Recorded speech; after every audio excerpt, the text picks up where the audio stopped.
Hey everyone, Alon Mizrahi here. This is the Mizrahi perspective with the second and final part of how Israel ends.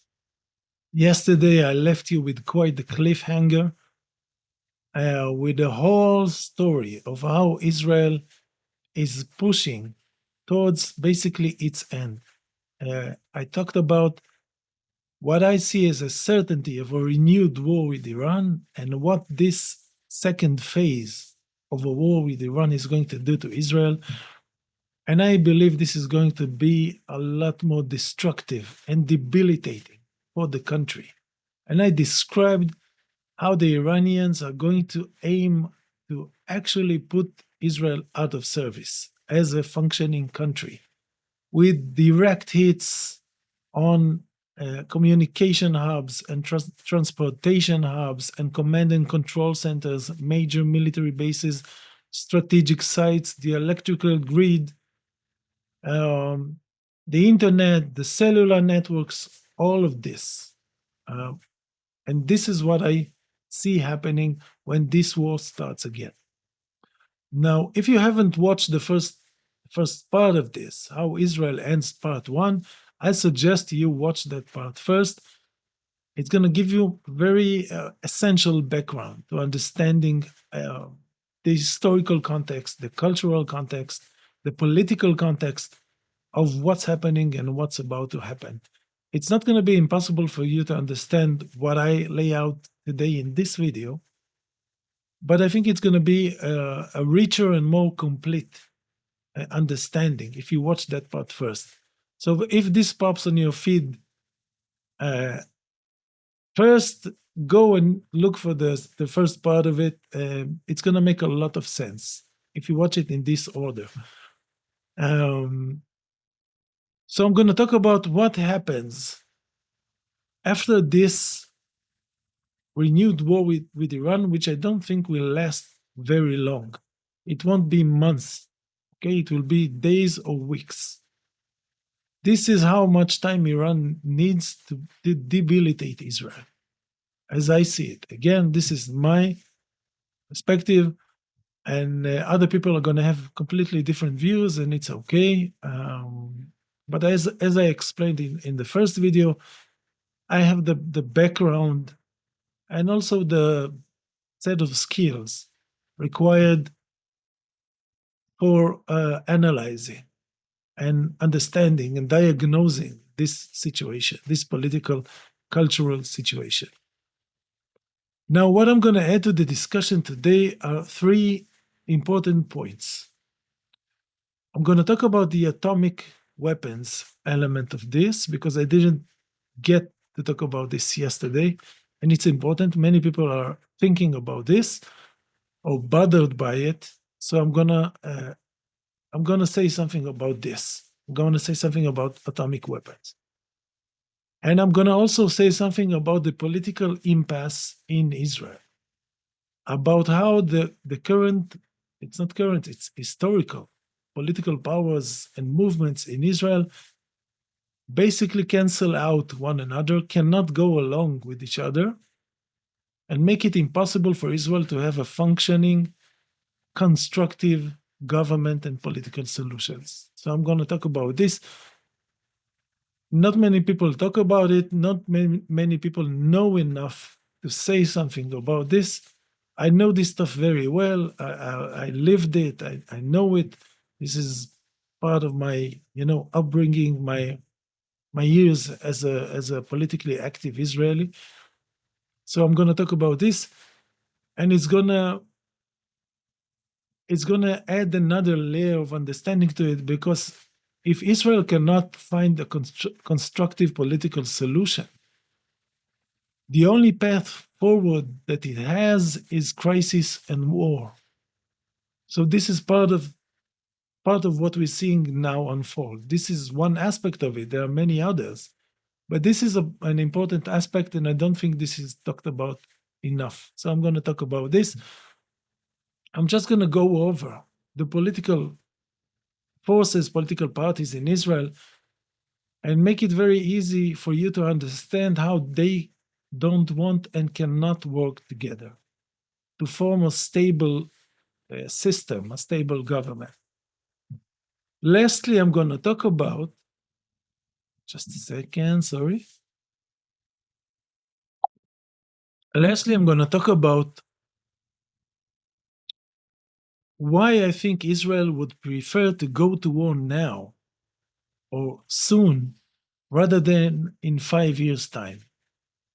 And after all this buildup, I'm going to explain in detail what I see happening after this very violent, it's going to be much more violent, second phase of a war with Iran. What's going to happen that will bring to Israel's actual end, as I see it. So this is the structure of today's video.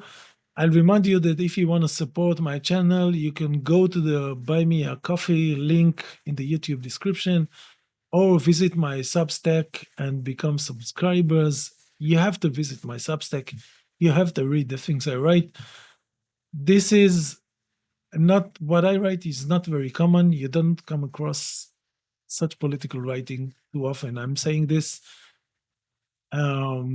with authority and some humility, not too much, but some. So that's it. This is if you want to support my channel, visit the links, either the Buy Me a Coffee link or the Substack link. That's it. Atomic weapons. Let's dissect, okay, this aspect of what's going on, this fear that many people have, and it's very easy to understand why.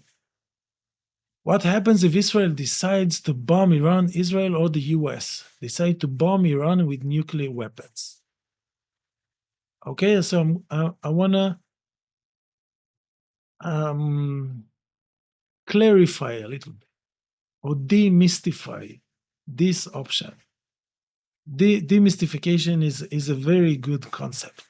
In the book I published in Hebrew about freedom, there's a chapter about demystification of existence. We need to demystify things, especially those related to security in the modern state, because there's a shroud of mysticism around them. This is about national security. This is about some hush-hush considerations you are not allowed to know, you cannot comment on. So you're left in a very weak position as a citizen, which is not how a democracy is supposed to work. But this is my aside about demystification. So let's think about this for a second with a clear mind. It is no wonder that the only time in history where atomic weapons were used met very specific and clear-cut set of requirements, okay, or conditions. Because you see, if atomic weapons were useful, were good tools for solving conflicts or ending wars, we would see a lot more of them used, but we are not seeing this. We didn't see the Soviet Union using atomic weapons in Afghanistan when they invaded Afghanistan in the 70s. We don't see Russia using atomic weapons in Ukraine. We didn't see the US using atomic weapons in Iraq, Afghanistan, okay? Or Libya or any other country that it invaded, and there are many. Israel didn't use atomic weapons when it went to big major wars against Arab countries in the 60s and 70s and a little bit in the 80s. And no other country ever used atomic weapons in war as part of its war effort, except the US in 1945 against Japan. So what made the US-Japan part of history so unique? What can we learn from this? Now, when the US dropped atomic weapons on Hiroshima and Nagasaki, the US knew for certain some things. It knew for certain that Japan is not going to be able to retaliate in kind. They knew with 100% certainty, scientifically, that Japan is not in possession of atomic weapons. And therefore, Japan was not able to bomb New York or Los Angeles or San Francisco, in this case, with atomic weapons. They also knew that Japan doesn't have friends with atomic weapons that may bomb the US. They knew no one in the world basically had atomic weapons at the time. Um, they also knew that Japan is an island. I don't know why I said Japan like this, but you laugh at my expense. It's okay. They knew that Japan was an island country, okay, isolated from other countries, which are not going to be affected by the fallout, by the nuclear fallout. Okay, they knew this was a very clinical case. They had atomic weapons, Japan didn't have them, was not going to get them. And this is probably going to bring Japan to surrender. This was going to end the war.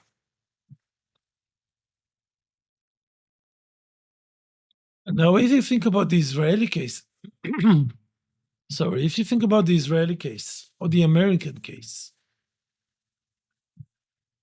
with Iran, it is not similar to the US Japan scenario.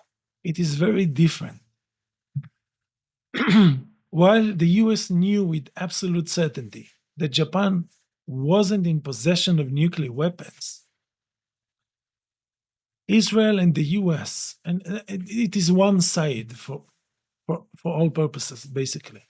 Israel and the US cannot know with 100% certainty that Iran doesn't have nuclear weapons or cannot produce nuclear weapons even after it is bombed using atomic weapons itself.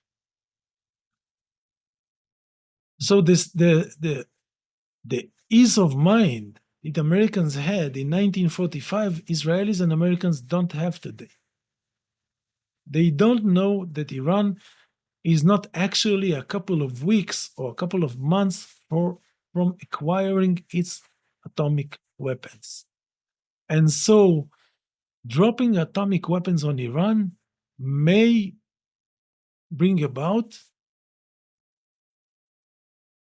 a nuclear reaction from Iran. So this is a big deterrence. This is a whole different game, right? When you know that the other side, even if it is a small chance, okay, I don't know how to put it in like percentage points. 2%, 5, 10, 17, I don't know. But if you don't have 100% certainty that the other side is not going to be able to drop atomic weapons on you, then dropping atomic weapons on them is going to be very stupid, quite suicidal. Now we know that Iran and Pakistan are close neighbors and close allies. So maybe even if Iran is destroyed in a mega atomic weapon, and remember, Iran is a huge country, it will not be destroyed by one atomic bomb or two or even five. So is someone going to drop 50 atomic weapons, atomic bombs on Iran? I don't know. This is too much end of days kind of religious craziness. I don't see a scenario like this happening. And if something like this happens, do Israel and the US know that Pakistan will not retaliate with its intercontinental ballistic missiles that can reach basically half the planet at least? And definitely Israel. And maybe Pakistan would deliver a few warheads to Iran to allow it to take revenge against the what it suffered. So In terms of the risk calculation, it's a whole different issue. Israel and the US cannot know with high enough certainty that Iran doesn't possess or is not going to possess nuclear weapons. So the idea of dropping atomic weapons on Iran is very stupid. Second of all, in this scenario, you have to remember that using atomic weapons, when any country uses atomic weapons against another country, what it does is legitimize the use of atomic weapons against itself. So if Israel decides to use atomic weapons against Iran or any other country, Israel declares basically to humanity, you are justified in nuclear bombing us, because this is how this works.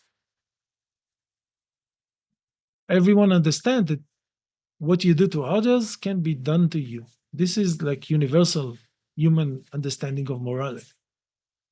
And Israel is a tiny country. Israel can be ended with one atomic weapon, and it's not going to be even just a strategic strike. It's going to cause a mini Holocaust in Israel. Whereas in Iran, it's strategic sites, it's military bases, it's all of its like wartime infrastructure is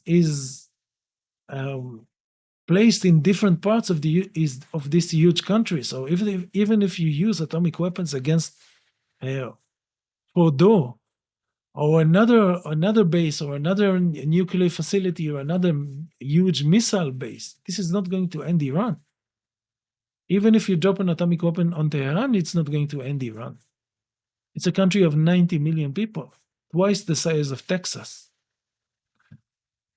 But Israel is tiny, and its population is concentrated around Tel Aviv in a very small radius. So for a country like Israel to invite this kind of retaliation is tantamount to suicide. Especially, as I said, when they don't know for sure that Iran doesn't have or cannot achieve nuclear capabilities. So in terms of the balance of the ability to suffer, to sustain a nuclear hit, Israel doesn't have this capacity at all, and Iran does have this capacity due to its size, basically. So this is another consideration why it would be very stupid. And it doesn't make sense at all for Israel to do something like this. It is too risky because it doesn't know what the other side have. And it's too small to suffer something like this in case they do have something like this. One bomb and this is it. Israel is gone. And then there's another aspect to it. Why the scenario of atomic weapons doesn't make sense. If you look at the map, I mean, if Israel gets crazy enough to consider the use of atomic weapons, Iran is close neighbors, is close, quite close on the map with Pakistan, with China and Russia, three nuclear powers. Now, will Israel be able to control the fallout from an atomic attack on Iran? When it can go in Europe's direction, it can go into Pakistan, it can go and affect China or Russia. I mean, will those countries take something like this just in silence and not do anything about it? I mean, can Israel risk the fallout from its nuclear activity? And I know there are different bombs that produce less radioactive fallout, but still it's too much of a risk because you are going to contaminate potentially entire parts of the globe if this is a serious nuclear attack. Right next to three major nuclear powers, China, Russia, and Pakistan. And Remember, and on the other side, all the Arab states and Azerbaijan. Okay, so all your supposed allies are you going to risk all their citizens and make a mockery of your alliances and your everything that you say you represent as part of a nuclear attack? This doesn't make a lot of sense to me. This doesn't make a lot of sense. So, just to sum up, in terms of what Iran may potentially have, in terms of the ability to sustain a counter strike, and in terms of the environmental damage that an atomic attack against Iran may cause, and maybe the fourth consideration to make is using atomic weapons is not something that you can use game theory to know how it's going to develop. This may put everyone in crazy mode. Once you do something like this, it is very hard to expect what other players will do. This is such a crazy, crazy move that I can almost rule out completely the possibility of something like this happening. The only scenario when something like this would make sense, I mean, Israel using atomic weapons, and this was the logic like 50 or 60 years ago when Israel began this program. The idea was that if Israel is overwhelmed because many militaries are attacking it simultaneously, Egypt and Jordan and Syria and Lebanon and other countries in the Middle East are supporting them, and potentially Russia is supporting them, and other countries are supporting them. Then this crazy, crazy retaliation to destroy everything, then it would make sense in this crazy scenario. But this is the only scenario where something like this makes sense. In today's world, which is very different from the world of 60 or 70 years ago, this doesn't make any sense at all, because there are many more other players with atomic weapon or with the ability to achieve atomic weapons. So I think we can quite safely rule out this possibility. We're not going to see the use of atomic weapons. This was, and again, once Israel does something like this, it exposes itself as a nuclear power. So what will Israel's neighbors in the region going to do? What are they going to say? Are they just going to accept it? Israel will be called upon to be subject to international scrutiny of its nuclear abilities. This is going to put Israel under a lot more pressure. So the calculus here, it doesn't make sense for Israel to do something like this. So people like to talk about it, to present this as a possible scenario, but I don't see something like this happening.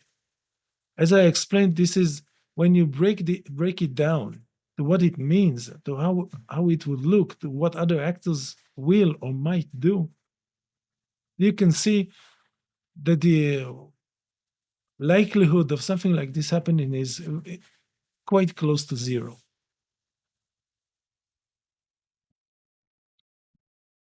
Okay, now I'm going to talk about the political impasse in Israel. And I'm going to walk you through the different political powers and parties in Israel and explain to you, for every such block, how it cannot interact with other blocks. Okay, it's not going to be long because this is not a huge political landscape. And as I explain it, you will see that no matter what happens, Israel cannot have a future because all of its political powers, all of its active political powers, and the narratives at play make it impossible for them to form a stable government, a stable coalition.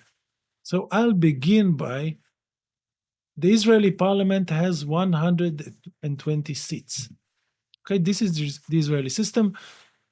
Whoever gets 61 seats after an election, 61 parliamentarians on their side, gets to form a government. Basically, this is how the Israeli system works. If you have 61 seats in the Knesset, you have the majority, you form the government, and to topple you, the other side needs to get a majority of seats.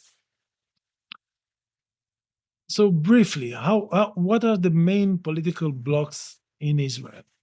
I'm going to start from left to right. Okay, on the leftmost side, you have the 1948 Palestinian uh, parties. Okay, and Palestinians, 1948 Palestinians are roughly 20% of Israel's population. So in if you translate it into seats in the Israeli parliament, it's 25. But usually it's less because many Palestinians in Israel don't vote for reasons I'll explain in a second. They don't have much trust in the system, which is understandable. And they don't go and vote. So usually Arab parties, and there are 3 or 4 big, relatively big Arab parties, and I'm not going to get into this. Some more left-leaning, some more religious, some more nationalist, kind of. I don't mean nationalistic. I mean more connected to the Palestinian struggle. They are all connected to Palestinian struggle and identity, but how it is, the weight this is given in shaping the political vision is a little bit different for every Arab Palestinian party in the Israeli parliament. The Palestinian parties in Israel, which take between around 20 seats of the Israeli parliament, and now you are left with 100. Okay, 20 are not part of the political game because no government is ever formed with their votes. Their participation in Israeli politics is mainly theatrics. It doesn't have any meaning. No Israeli government was formed with Palestinian votes. The Israeli racism and the Zionism and the system negates it. It can't happen. No one is going to do it. They're going to be seen as traitors, as supporters of terrorism, and so on and so on. You know all the slurs and all the racism, so I don't need to explain this to you. So basically, 20 seats are out of the game, and you are left with 100. So 100 seats in the Israeli parliament, which are virtually all Jewish. Now, going from left to right, okay? On the left, you have around 30% of the Israeli population who are left and center left. Okay, and they are mostly urban, Ashkenazi, liberal Zionist types. Okay, Yair Lapid and others, if you know names of Israeli politicians, they are Ashkenazi, they are well-to-do, they live in Tel Aviv and in Israel's center, mostly. Some live in other rich towns and villages and kibbutzim in Israel's periphery, but most of them live in central Israel. And they are Zionists, they are racists. They will never form a government with the Palestinians who are out of the game. So they can only look to the right if they want to participate in the political game. And this is parties like Meretz, Yesh Atid, all the Ashkenazi parties. They are all Ashkenazi, but they are like mostly Ashkenazi. Okay, they are mostly Ashkenazi. What they want most is the kind of deceitful Zionism that pretends it is normal, it is democratic, it is plural, as it conquers, as it goes to war, as it does everything that we have known Israel to do for so many decades. These are the blue-eyed, Daniel Hagari, the former IDF spokesman. This is the type. And what they want most is for this lie about a liberal Israel to be seen as true. This is the thing that's most important to them, because all of their privileges stem from this fake belief and their place in the racial hierarchy of Zionism in Israel. So they want this fake concept to be seen as real. They hate the Palestinians and they will never form a government with them. They hate the ultra-Orthodox Jews, because the ultra-Orthodox Jews, and I'm going to talk about them in a second, I'm moving from left to right. They hate the ultra-Orthodox Jews because the ultra-Orthodox Jews do not go into the IDF, while most Israeli Jews do. And for those Ashkenazi liberal types, IDF is like God. It is God to them. It is it's beyond God. It's more than God. It is the center of their identity, of their privileges, of everything in their worldview. So they cannot collaborate with Palestinians out of racism, and they cannot collaborate with ultra-Orthodox Jews out of admiration for the IDF. And they also cannot collaborate with Ben Gvir and Smotrich, the extreme right wing, because they want this facade of liberal Zionism to remain alive. So basically, they are isolated. It's a big block of people. It's a few million people, but they cannot form alliances in Israeli politics with anyone.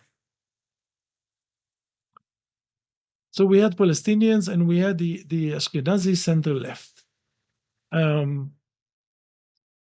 Moving further right, we have the center right and right, which is the Likud party, Netanyahu's party, and a slew of they're at the center of Israeli politics. There are always new parties trying to emerge and always failing. They always fail. The belief system for this part, they are ultra Zionists. They will never recognize the legitimacy of Palestinian existence. They will never agree to a Palestinian state. This is the majority of the Jewish population. This is around 50%. If liberal, the liberal Zionists are around 30%, the right and center right are around 50% of Jewish Israeli population. So they are ultra-Zionists. They are not willing to compromise with Palestinians. They are not willing to, they don't want to hear about the Palestinian state. They support the genocide full on. The Ashkenazi liberals also support it, but they pretend to not really like it. This is the arrangement. So for the right and center right, it is impossible to work with Palestinians. It is preferable to work with the extreme right wing, and they can get along with the ultra-Orthodox Jews, because to be in power, they are willing to exempt ultra-Orthodox Jews from IDF service. So this is the government we have now: extreme right wing and center right wing in the Likud and Gideon Sa'ar and other parts, and the ultra-Orthodox parties. And this is the only arrangement that is possible, because The center left liberal Ashkenazi cannot form a government with Palestinians or ultra Orthodox Jews or the extreme right wing. And if I go further right, we have the really extreme right wing of Ben-Gvir and Smotrich. Okay, they are further right than the Likud party, Netanyahu's party. They are the settlers, okay? The religious Zionist settlers, the most extreme Jewish supremacists. And they hardly get along with the Likud party. They want basically Israel to butcher everyone in the Middle East and take it over tomorrow, because the Messiah will come and everything will be okay. And we don't need anyone. And finally, you have the ultra-Orthodox parties making up, the extreme right wing is around 10%. Again, it's not like precise scientific calculation. It changes like a few percentage points here and there, but this is roughly the division. The extreme right wing is around 10%. The Likud is between 40 and 50%. The Likud and the soft center right, and the ultra-Orthodox parties are between 10 and 15%. So you have around 30% left liberal Zionists.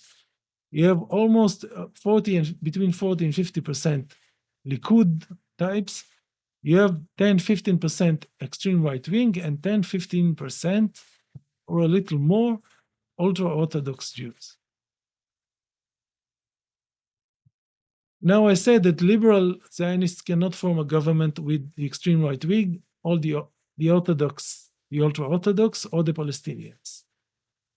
So they can never be an alternative to a right-wing rule in Israel. It's not feasible in terms of how the political beliefs of these blocs work. And the ultra-Orthodox Jews will not join a liberal Zionist government because they will be forced to let go of their exemption from the IDF. So they can't join them.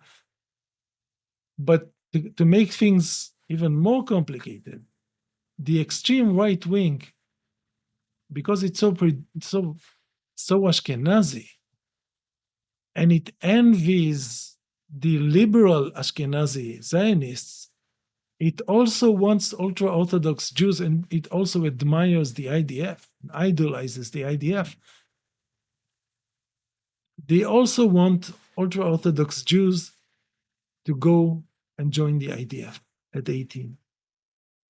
So now even the right wing has a problem, because this alliance of right wing, extreme right wing, and ultra-Orthodox parties is not as stable as it used to be. Because the biggest issue is the ultra-Orthodox Jews and IDF service. So with all these political powers at play, and I hope this wasn't too speedy and too fast, and I didn't overwhelm you with details and narratives. But none of these forces can work together, and they have completely different vested interests. The Ashkenazi left wing and liberals, they own most of the land in Israel through the kibbutzim, for instance, or belong to this bloc. While the right wing, representing Mizrahi Jews and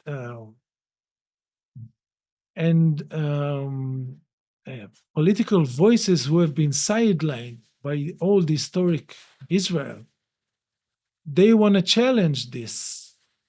The way Israel is divided in terms of who owns land. I'm not talking about the Palestinians, because Palestinians are out of the game in terms of the Zionist discourse. But between the left wing and the right wing, and the populist right wing, there is a struggle. They have different interests. the Likud party wants to change the way historically Israel has been ruled in terms of how land is possessed and handled, while uh, the liberal types don't want to change anything, and they even partner with settlers who have the same type of ideas for the West Bank and potentially Gaza, which is not going to happen, over the softer right wing. And because no two blocks in this political map can work together in a stable and sustained way, Israel can never have political stability. And it can never have a coherent vision. This is on top of all the racism, all the crimes, all the genocide, the dehumanization of Palestinians, even in terms of the very narrow field of Zionist politics. This cannot go on any further, mainly because ultra Orthodox Jews will not join the IDF. This is the main reason this house of cards is collapsing internally. And no one can solve this. The ultra Orthodox Jews don't want to go to the IDF because they know this will ruin their traditional way of life. So they are not going to do this. They know this is going to destroy them culturally and politically. And the liberal left and the extreme right wing, the settlers, the Ashkenazi settlers, cannot live with this because they say, we have sacrificed so much, so many of our people died. You have to go to the IDF. So now this is threatening Netanyahu's government. This is threatening the stability of the Israeli government. And because each of these blocks have a different vision of Israel, a very radically different vision of Israel, Israel cannot plan ahead. It cannot have a national strategy. And so the country is basically in political paralysis. It cannot choose a direction. It cannot move in any coherent direction. And because everyone is so racist and hates Palestinians so much, and because everyone is a Zionist to this degree or another, it cannot make peace with the past or the present or a future. It is stuck. And this is why it's so easy and so comfortable for Israel to always be in crisis mode, because it doesn't have to meet its demons, its historic and political demons, which we can see in the makeup of the Israeli political system. And this is a great catapult for the next subject I'm going to discuss shortly before I get to the end as I see it, which is why Israel would prefer to go to war now or soon rather than in 5 years' time. I basically already gave you the answer. It is because Israel cannot rule and cannot govern in a constructive way, because all of its political powers are colliding and clashing and cannot reach agreement. There are only short-term solutions in Israel. There is no strategy. You cannot have strategy because you don't have agreement between the different parties. So Israel needs to be in crisis to avoid a bigger crisis. Okay, Israel needs to be always in a manageable crisis to avoid an existential crisis of identity, of direction, of meaning, of purpose, and all of this. So given this piece of information, it is easy to understand, to realize why Israel cannot embark on a serious reconstruction effort which is what it needs to do now because it's been fucked up so badly. To do reconstruction, you need to be in a mode of healing. You need to have some kind of harmony. You need wide collaboration between almost all the forces. But when you keep 1948 Palestinians out, when you want the occupation in the West Bank, when you want to continue controlling Gaza, when you want to take on Iran, when you want to meddle in Jordan and in Egypt and in the UAE and in Saudi Arabia and Azerbaijan and Armenia and Ukraine and American politics domestically and American universities, how can you focus on healing and reconstruction? How can you rebuild the country? What kind of a vision can you offer a country like this? You cannot offer any constructive vision. You cannot, you have to keep it in quote unquote manageable crisis mode all the time. But also, I think that what they're thinking is since Israel has already been damaged, wouldn't it make more sense to have some more damage, sustain more damage now than wait another 5 years and then start all over again? Because they are incapable, they are unqualified to lead the reconstruction effort, especially with their deranged politics. As I said, the West Bank and Gaza and all the countries and everyone and the United Nations and international institutions and NGOs and everything and everyone at the same time. So they can't manage a country like normal people. They cannot offer normal solutions. They have to be in crisis all the time. So with this mindset, trying to do large scale reconstruction is it's almost comical. How can they do that? They can't. The easiest solution is to go to war again and to go to war again, to go to war again.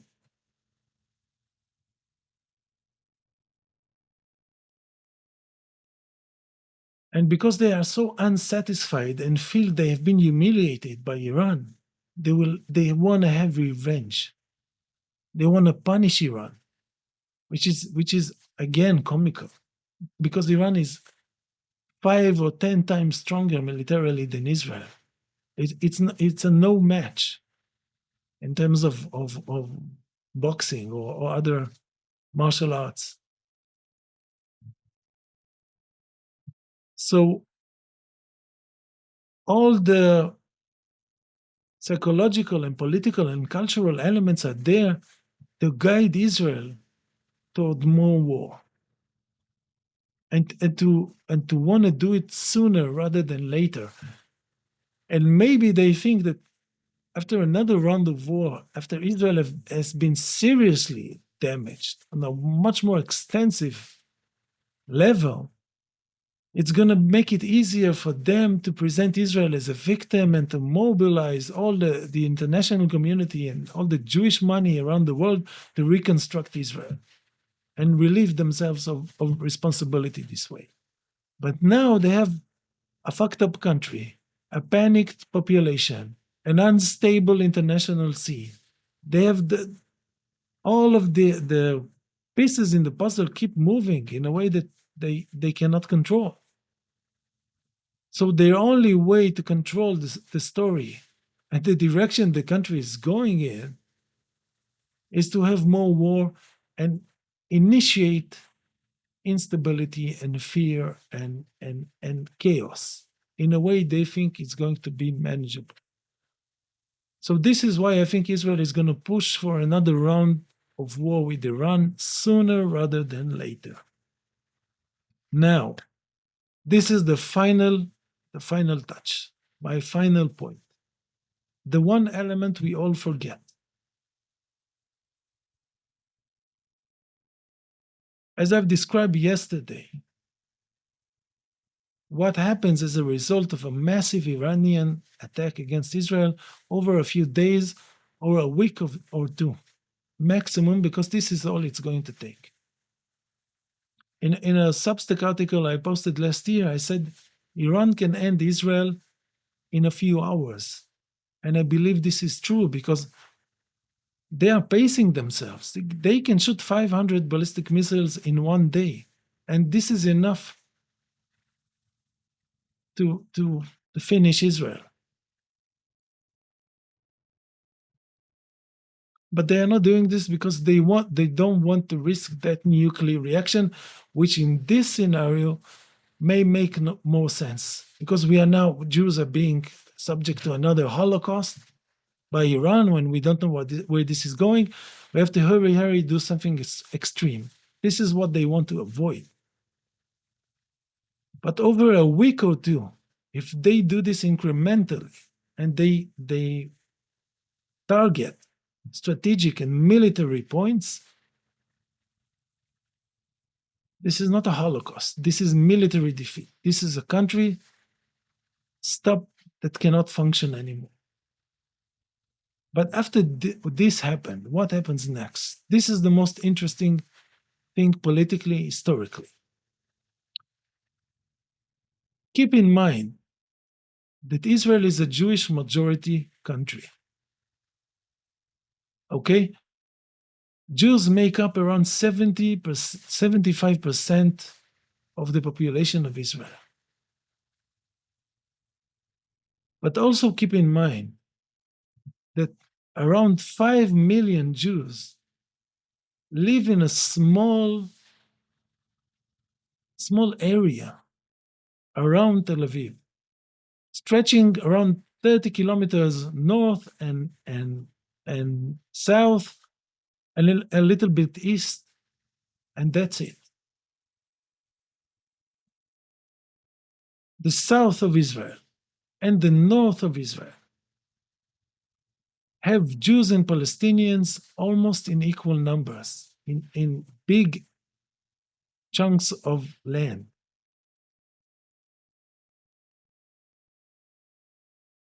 And in a second, you'll get why I say this. And this is only 1948 Israel. In the West Bank and East Jerusalem, Palestinians are a big majority. Of 3.2 or 3.5 million people who live in the West Bank and East Jerusalem, Palestinians are almost 3 million. This is roughly, because the exact numbers are not known and are not discussed, but this is where the numbers stand, more or less. In the West Bank, think about all the major Palestinian cities, okay? Nablus, El Khalil, Ramallah, Jenin, okay? Each one with tens or hundreds of thousands of citizens. And Israel has only mainly some towns and small cities, but mainly small settlements scattered across many kilometers between Palestinians' much bigger towns and cities. And maybe you can see where this is going.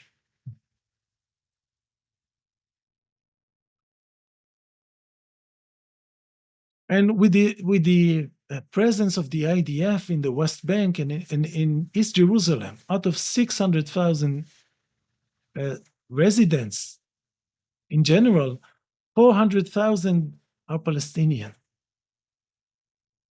So in the West Bank, we have around 500,000 to between 2.5 and 3 million Palestinians, Jews to Palestinian.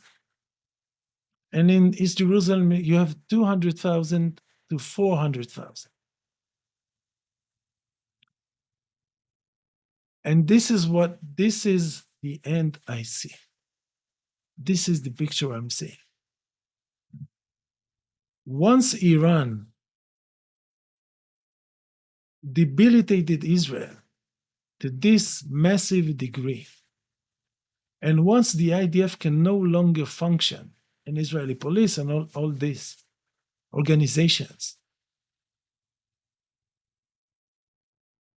and the command structure is broken, and Israel's ability to communicate and maneuver is basically gone because so much of the country has been destroyed. What do you think is going to happen in the West Bank, potentially in Gaza also, but also in 1948 Israel?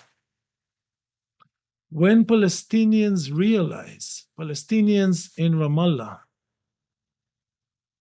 in Bethlehem, in Jenin, in Nablus, and so on, and so on, and so on, and in East Jerusalem, all the big neighborhoods and refugee camps, Palestinian neighborhood and refugee camps in East Jerusalem. When they realize that Israel can no longer function in terms of its military, in terms of its ability to exert power, to project power, to move forces from one place to another, suddenly 2.5 to 3 million Palestinians in the West Bank are going to realize that the only thing that stands between them and liberation are the few small outposts and settlements and military bases, which are going to be isolated and are not going to be able to call for help.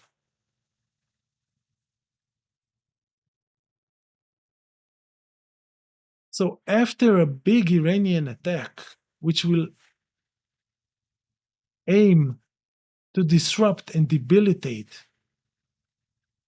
Israel's ability to function as a country, what we are going to have just a couple of days after this is a big, huge intifada. This is what we're going to have. We discount the Palestinians. This is the one thing I haven't mentioned in the two videos. I did on purpose. There are millions of Palestinians living in the West Bank, in Gaza still, and in 1948 Palestine. And once they realize that Israel is no longer functioning, their position in the world vis-a-vis what they can do to liberate themselves from Zionism, from occupation, from apartheid, the picture they are going to see is going to be very, very different. It's going to be a village of 10,000 people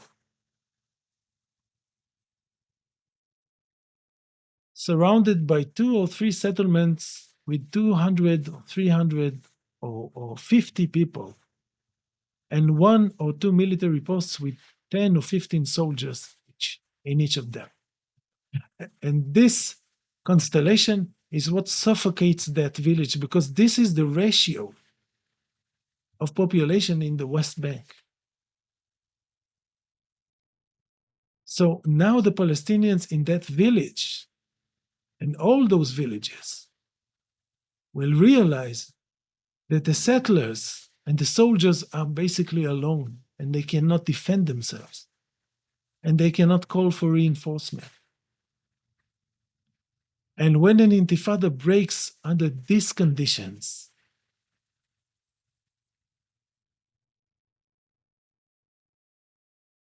this is going to be a major, major, major event. This is going to be a major event. With the IDF either non-existent or hardly functional, the ability of Israel to enforce its occupation and apartheid goes down to zero. Because all the soldiers and all the checkpoints and all the roadblocks and all the small bases are going to be terribly alone in a sea of very hostile population. Now, in addition to this, if something like this happens, the only organized and functioning military force in Palestine or closely around Palestine is going to be Hezbollah.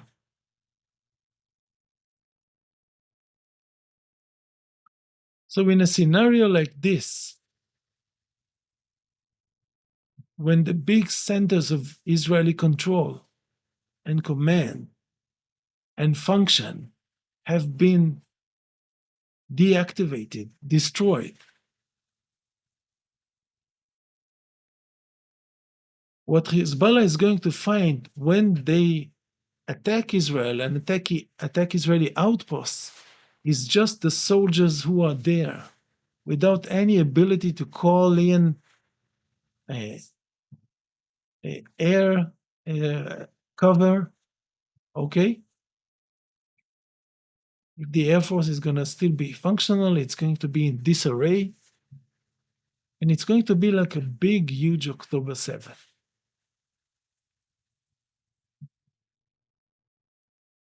And in terms of how Iran is thinking, I think this scenario is the best for them because they don't want to be the ones ending Israel. If they leave it to the Palestinians, they do it as part of a national rebellion, it's much better for them. It's much better for them. And also, if the Palestinians are doing this, the Palestinians and the Lebanese and Hezbollah are doing this, dismantling whatever is left of Israel after a scenario like this, and attacking thousands of isolated posts in the West Bank, in East Jerusalem, in the north, in the south, basically, even in Gaza. Because if soldiers in Gaza cannot call for reinforcement, then the 2,000, 3,000, 5,000 soldiers that are there, how long can they hold almost 2 million people with many Hamas cells still functioning? How long can they hold them under their control?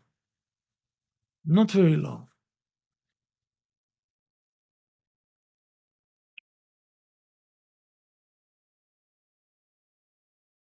This is the scenario I see for how Israel actually ends. This is what I think is going to happen after a major round of hostilities with Iran, which really caused this kind of damage to Israel. And what's, how should I say it? What's special about this is that Israel hardly has the ability to rein in an intifada like this, even if a war with Iran didn't happen. Israel is stretched so thin already. It can hardly defend, it can hardly even defend its soldiers. I'm not even talking about its citizens. It can maintain its dominance because it can concentrate power in this point and that point and that point, always separately. This is, look at what they're doing. They went after Hamas, and then they went after Hezbollah, and they tried to go after the Houthis, and they tried to go after Iran. They always try to isolate theaters or fronts because they cannot handle an actual large-scale scenario. They cannot handle 1,000 different points where clashes are occurring. They have nothing to do about it. And as opposed to Iran ending Israel with its firepower, in a scenario like this of an intifada, there is nothing no one else can do about it. This is a scenario, an American involvement, which won't be able to make it on time. It's not going to solve anything, and there's no one even to bomb with nuclear weapons. Because Palestinians or Jews are so mixed in the West Bank, and they're going to be mixed once chaos like this begins. Who do you shoot? Who do you bomb?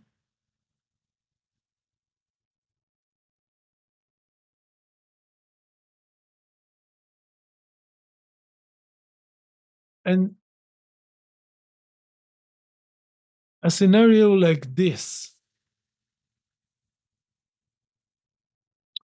and in my first video, I said that some uh, Zionist security old timers made speculations about something like this being possible. They see it in their minds. This is not um, talked about often, but it exists. And I think this was the part of the fear of October 7, that something like this may be in its early stages, may be beginning.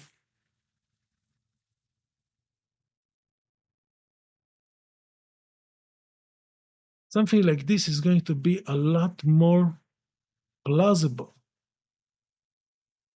And we have gotten used to discounting the Palestinian as a force in the region, in the landscape. But Palestinians cannot take on like two divisions of the IDF raining down on one village, on one big neighborhood. There's nothing they can do to counter this. But when it's 2.5 million people against 500,000 people and 10,000 or 20,000 soldiers, it's a whole different story. It's a whole different story. And with Hezbollah still holding a serious part of its arsenal and its soldiers, an actual invasion of Israel from the north is entirely possible, because the IDF will not be very functional at this stage. And there won't be much organized resistance to something like this. And this is it. This is an actual end of Israel, or end of days for Israel scenario.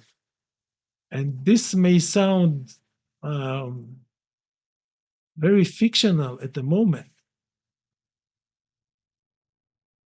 but just consider what we've been through in the last couple of years. We could not believe that something like October 7 could happen. We did not believe that the genocide could happen. We did not believe that a war between Israel and Iran was actually going to happen and unfold the way it did. All of this is already a reality. All of this is already a reality. But I think because Israel is so dysfunctional politically, it is so blocked in terms of its ability to envision something else, to change course, to do something else, because it is so hell bent on revenge, on excitement, the thrill of going to war, the thrill of using jets to bomb people. Even though Israel is somewhat aware that something like this is possible, they will still pursue another exchange or another phase in the war with Iran. And if what I described doesn't happen this time around, it will happen in phase number 3. This is what I predict. This is how Israel will eventually end, through large scale and extremely violent intifada. That's it for this time. Hope you stay till the end, and see you in my next video. Bye bye.